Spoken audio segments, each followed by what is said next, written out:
Hello दोस्तों, प्रणाम। आप सभी का स्वागत है हमारे चैनल अवधि गीत 42 पे। तो आप दोस्तों कमेंट में ज़रूर बताना, वीडियो को लाइक करना, चैनल को सब्सक्राइब करना।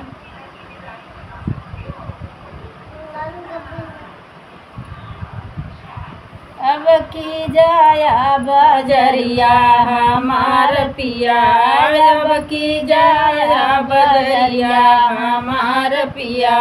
सास कलाया लहंगा ननद कलाया चुनरी, सास कलाया लहंगा ननद कलाया चुनरी। हम कलाया चदरिया हमार पिया, हम कलाया चदरिया हमार पिया। अब की जाया बजरिया हमार पिया, अब की जाया बजरिया हमार पिया।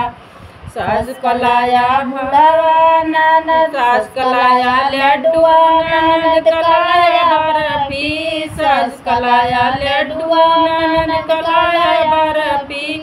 हम कलाया बतसवा हमार पिया, हम कलाया बतसवा हमार पिया। फूट जई है लड्डू मसकी जई है बर्फी, फूट जई है लड्डू मसकी जई है बर्फी। दिन दिन चली है बतसवा हमार पिया, दिन दिन चली है बतसवा हमार पिया। अब की जाया बजरिया हमार पिया, अब की जाया बजरिया हमार पिया।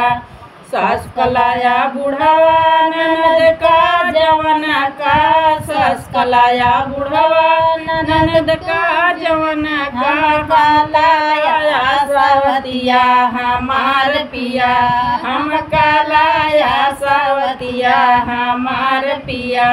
मरी जाई है बुढ़ऊ, मरी जाई है बुढ़िया, चली जाए जवन की, मरी जाए बुढ़िया चली जाए जवन की। मौज करी है सावतिया हमार पिया, हमसे लड़ी है सावतिया हमार पिया।